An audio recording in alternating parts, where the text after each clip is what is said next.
Today we're talking about section 5.3. So we are going to use ASA and AAS to show triangles are congruent. Based on what we learned last week, what do you think ASA stands for? Angle, side, angle, and AAS would be angle, angle, side. So these two are very similar. They both involve two pairs of angles and one pair of sides, but they are different from each other. So what's the difference? Angle, side, angle uses what we call the included side. Angle, angle, side uses the non-included side. So in this triangle ABC, AC is the included side between angles A and C. So if you have two angles marked, so this time we'll mark A and C. Let me change colors. A and C. So if we're talking about those two angles, then side AC is included. It's in between those two angles. Sides AB and CB would be non-included. They're not in between those two angles that we're talking about. Okay, so another word for included could be in between. So if you would rather think about it as the in-between side, that's fine.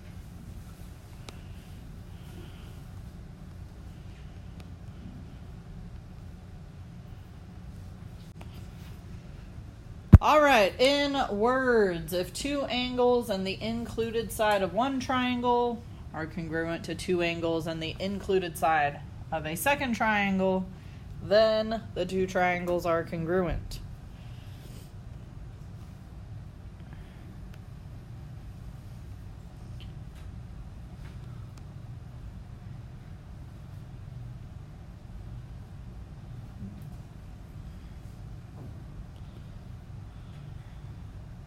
Okay, so let's set up these two triangles.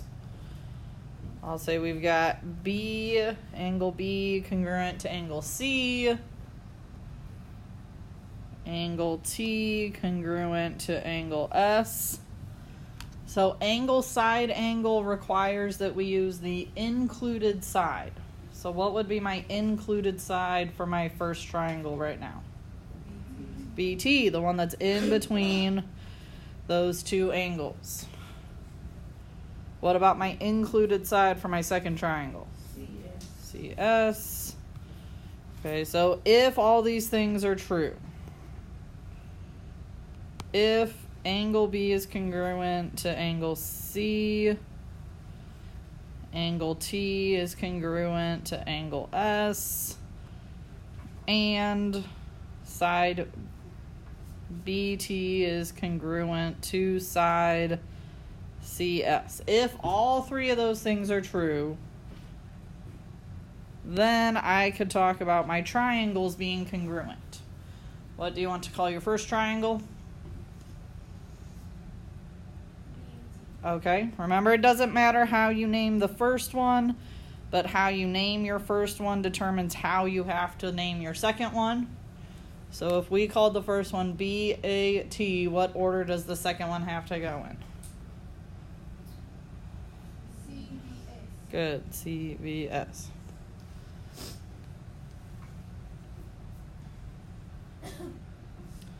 Questions about angle, side, angle?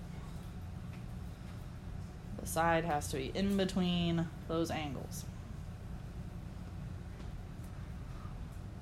Anybody need more time on this slide? Okay.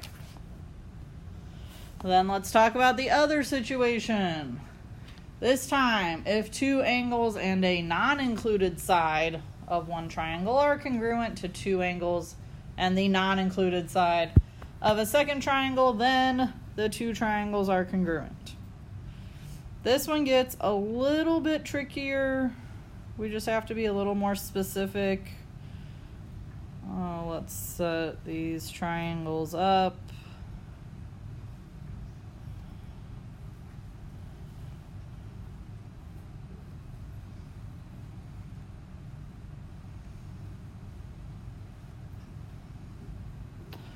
All right. Let's have angle U congruent to angle O and angle D congruent to angle T.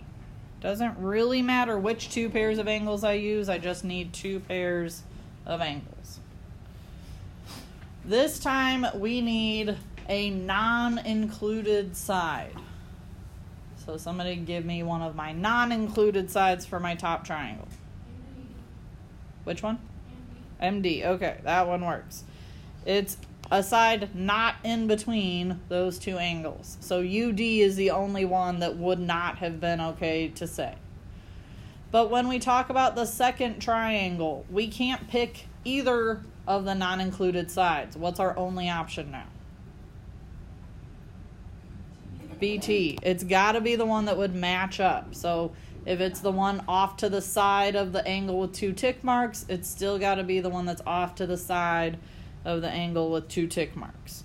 So we couldn't switch and talk about BO. Does that make sense? You've got to be consistent. So if you had used MU as your non-included side, you could have used BO. But since we used MD, we had to talk about BT. Okay, so there are options, but you do have to make sure you're being consistent.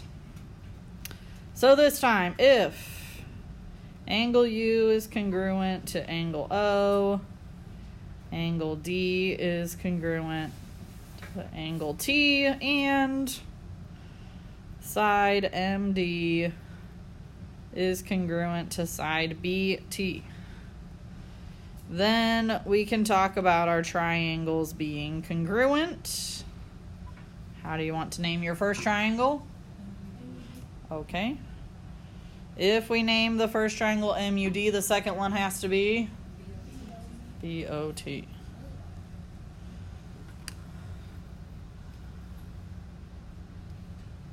Questions, concerns about how angle side works or about how it's different from angle side angle? Okay, need more time on this slide.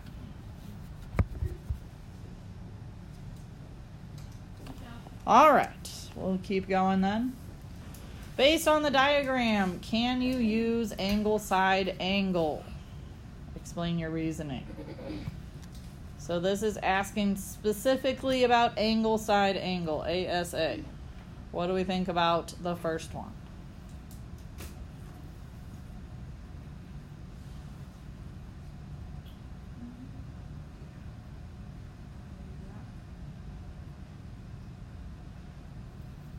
So for angle, side, angle, where does the side need to be? Between the two angles. So if we talk about... Oh, this one gets a little tricky. So if we go based on what they have marked, do they have the included angle or the in-between angle marked? No. So if we go based just on what they have marked...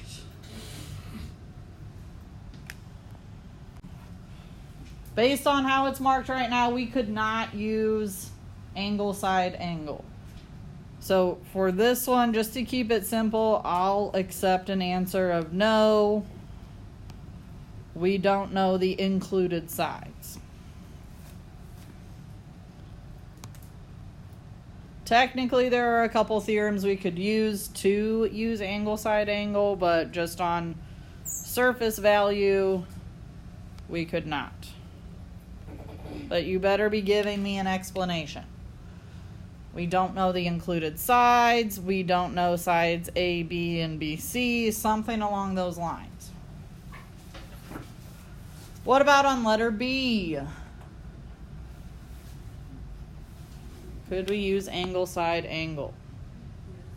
Yes, we have two pairs of congruent angles, and we know that the included sides are congruent. So that's all we need. They gave us extra information, with the double tick marks.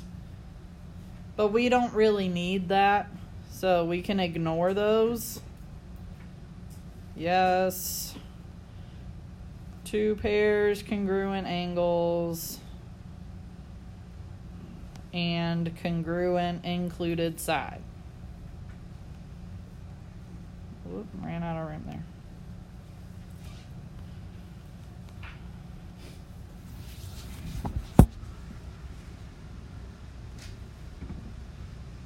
Questions about example 1? Need more time on this slide. Okay, let's move on to example 2. Does the diagram give enough information to use angle, side, angle? So we're still talking about angle, side, angle. What do we think about the first one? No. I'd be careful. Why do you think yes? What? So the tick marks help. What didn't they mark that we know is congruent? Well, they gave us 90-degree angles, so that's fine. What second angle could we use? Well, so there are 4 different angles at P. But yes, there are 2 angles at P that we could mark as being congruent. Why are those 2 angles inside at P congruent to each other? Vertical angles, good. So on this one, yes, using vertical angles, we could prove those to be congruent using angle, side, angle.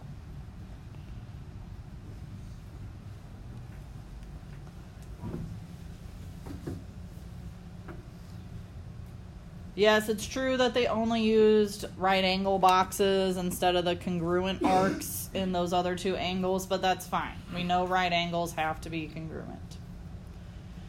They marked the side in between the vertical angle and the right angle congruent on both triangles. So angle, side, angle works. What about on number 2? No. Why not? Because it didn't give us an included side. I halfway agree. What side could we mark congruent to itself? X1. Okay. So XY is congruent to itself and it is included on one of the triangles. But is it included on the other triangle? No. So this one is no, XY not included on triangle XYZ. Okay, it was the included side for triangle WXY, but not for XYZ. So it was really, really close, but not quite. Questions on example 2? Okay. Wow, that printed super fuzzy on the screen. All right. This one, I'm just going to trace over it. I know we've got, let's just start fresh. It didn't print quite as fuzzy on yours as it did on mine.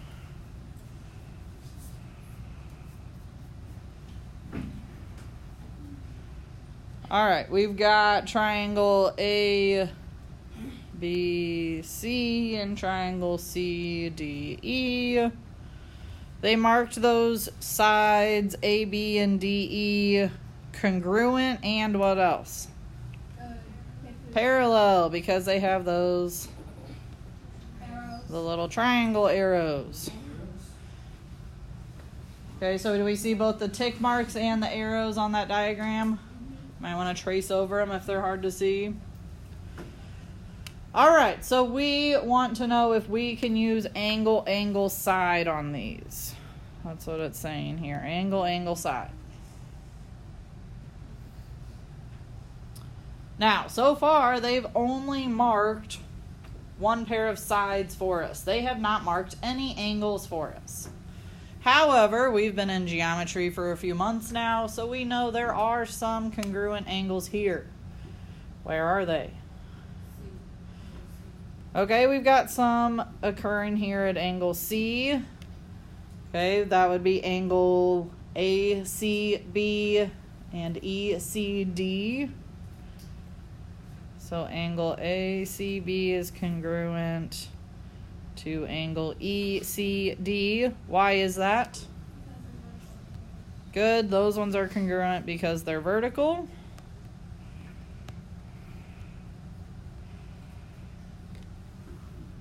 We know that there are more congruent angles here because we have parallel sides. So one thing this chapter brings back are all those relationships between angles when you have parallel lines cut by a transversal. So what I mean is, back in the day when we would have two parallel lines and then we would put some transversal line through them. Do we remember all those angle pair relationships? Yes. What were they? Alternate exterior, alternate interior, corresponding, same side series. Okay, so we had corresponding, alternate interior, alternate exterior, and same side interior. Some people call them consecutive interior. Which ones of those gave us congruent angles? Not all of them were congruent. Alternate exterior, which else? Corresponding, and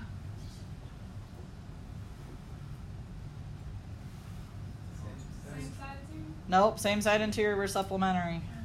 Oh. We already said that one. Alternate interior. So corresponding, alternate interior, and alternate exterior all gave us congruent angles when we had parallel lines. So if we look at the diagram that they gave us, if we were to extend out our transversals and our parallel lines, we do have alternate interior angles inside of our diagram. Okay, we've got one that occurs up here at angle B. Where does the other one occur? At angle E. Okay, so angle B, there's only one angle there, so we can just use one letter, is congruent to angle E because there are alternate interior angles. Okay, that would be the same as having these two angles marked down below in this other diagram that I made. So you have to be able to imagine extending out some of these sides to be able to show where those angles would occur.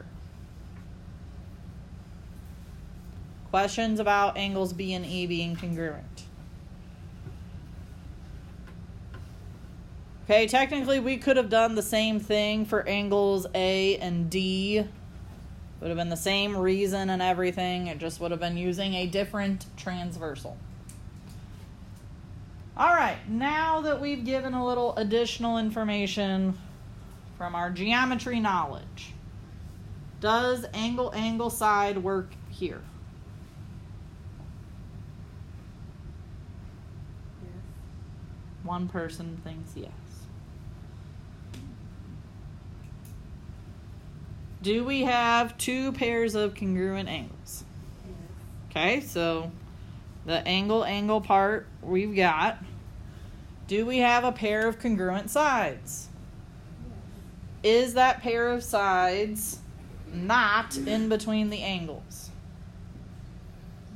Yes. Not included. So does angle side work? Yes, it does. So yes, we could say that the triangles are congruent by angle side.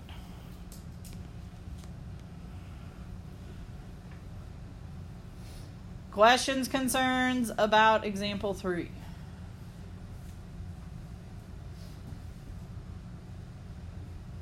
Okay, so we gave that additional information and how it can be proven when we talked about those pairs of angles being congruent.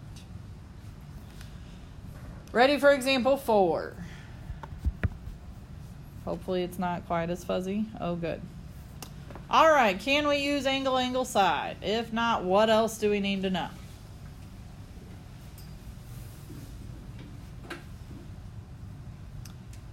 So, let's talk about 4 first, the second one, because this one's pretty straightforward. Will angle, angle, side work?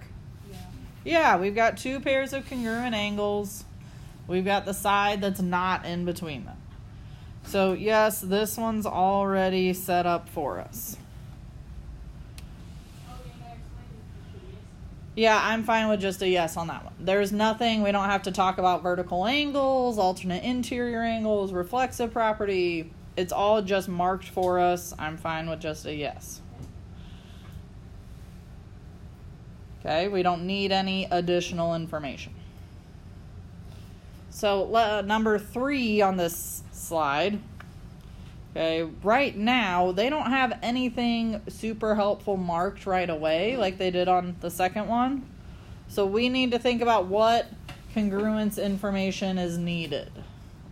So what is a pair of sides that we know to be congruent? Crescencio, what do you think? I disagree. We know those are parallel, but we don't know those are congruent. Zasmine? Good. DF is congruent too? DF, why? Good. DF is congruent to DF by the reflexive property.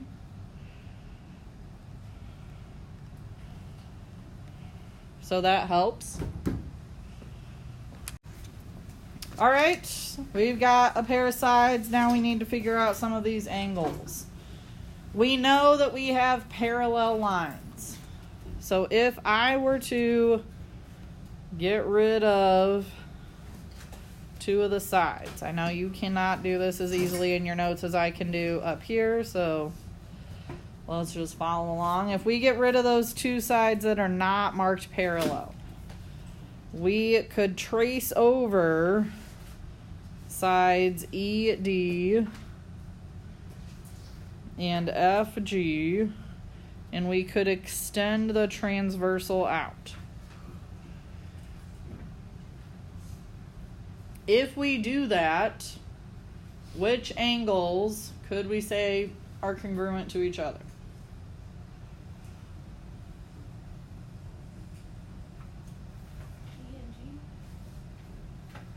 I don't have any angles that occur at G anymore. D and which one? F. Okay, so do we see how these 2 angles here and here are congruent to each other? What would our reason for that be?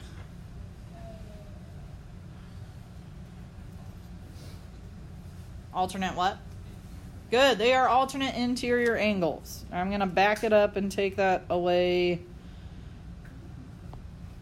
We cannot just call them D and F because our original figure actually has multiple angles at them. So if we're talking about the angle at D that we had marked, what would we have to call it? Angle E. Not EDG. EDG would be this whole thing.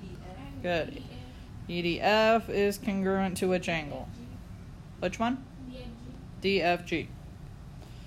And our reason for that was the alternate interior angles.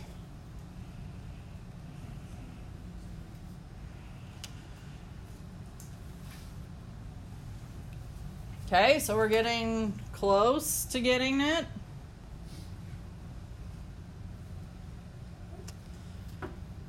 Now, the tricky part is that we would need which other 2 angles to be congruent to each other if we wanted to use angle, angle, side.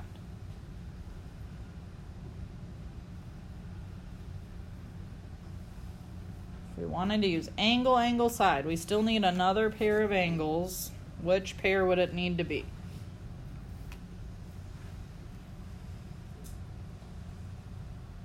and G. Good. We would need E and G to be congruent. Do we have any way of showing or proving E and G to be congruent? No. They're not anywhere near our transversal, right? E is up here, G is down below. So we cannot use any of our parallel line relationships. So right now, there's not enough information. Not enough information. We would still need to know, or still need, that angle E is congruent to angle G. So when they talk about the additional congruence is needed, that's what we would still need. If we were to have that, then we could use angle, angle, side. But there's no way for us to prove that right now. Questions about number 4?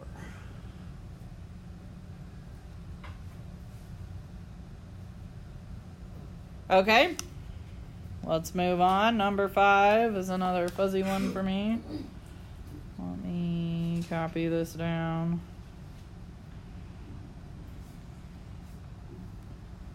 All right, here's our diagram. Now, what did they mark congruent?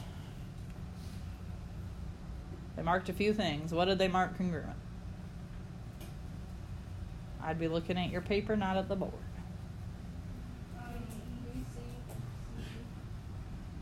EC and what else? BC. Oh, BC and what else? CE. Okay, what else? AC and CE. AC and I don't see any marks on that. Oh, wait. Yeah, those are the only sides. So what else did they mark congruent? They didn't just give us sides. Angle A, angle A, angle B. Okay. Are we all feeling comfortable with seeing what's congruent? Yes. So it was a little rockier than I expected. Are we all clear on how they did not mark any other sides? So we cannot assume any other sides congruent. Okay. All right, so is there enough information to show the triangles are congruent to each other? Yes. What would you use to say they're congruent? Angle A, side. Good. So yes, there's enough information. We could use angle, angle, side. We've got the 2 pairs of congruent angles. That's easy to see right away. Give them little check marks. And then the side that they gave us is not in between those angles. So that works. Questions about example 5? All right, let's get into example 6. I'm going to give you a minute to think about these and decide what congruence you would use. I will let you know both of them can be proven congruent. So you decide what did they not mark that is able to be shown congruent and how, and then decide which congruence postulate or theorem you would use. We can use SAS and SSA. I would say it's possible, but I don't think that we need to in this case. But we use vertical angles, GFH. Okay. So on this first one, we could use angle DFE congruent to angle GFH because they were vertical. Once we mark that, then which congruence theorem could we use? Side. Disagree. Disagree. Angle side. Angle, side, angle. Okay, so the angle, 2 pairs of angles. We need to use one of our reasons that has 2 pairs of angles. The side that they used is squished in between those angles. which means your S has to be squished in between the two A's.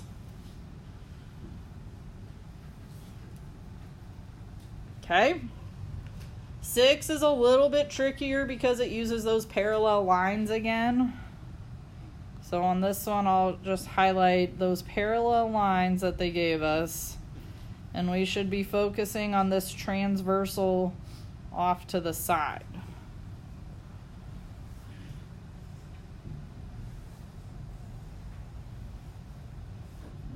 Now with what I kind of traced over or highlighted with those red lines, which two angles do I basically have to use? So which two angles did I mark that are actually part of my triangles? Okay, so C is easy to see. It's this one up here. Now, when you talk about angle B, I'd be a little bit careful because there are multiple angles at B. ABE, good. So this one right here.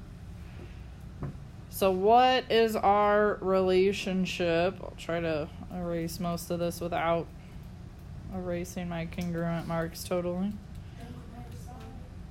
Well, hold on. Why can I say those two angles are congruent? Somebody said it. They're corresponding.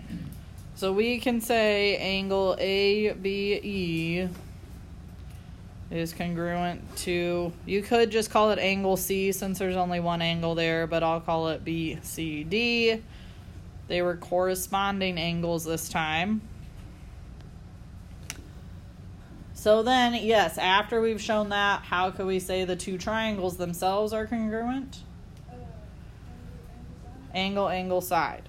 So again, we have two pairs of congruent angles, but this time the side is not in between them.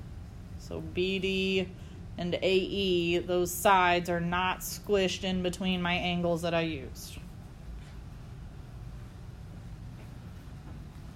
Questions about example 6? Concerns about angle, angle, side, or angle, side, angle?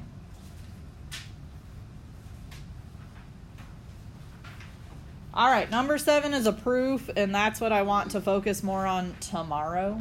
So we're going to save example 7 and get into our homework worksheet that you should already have in your homework packet.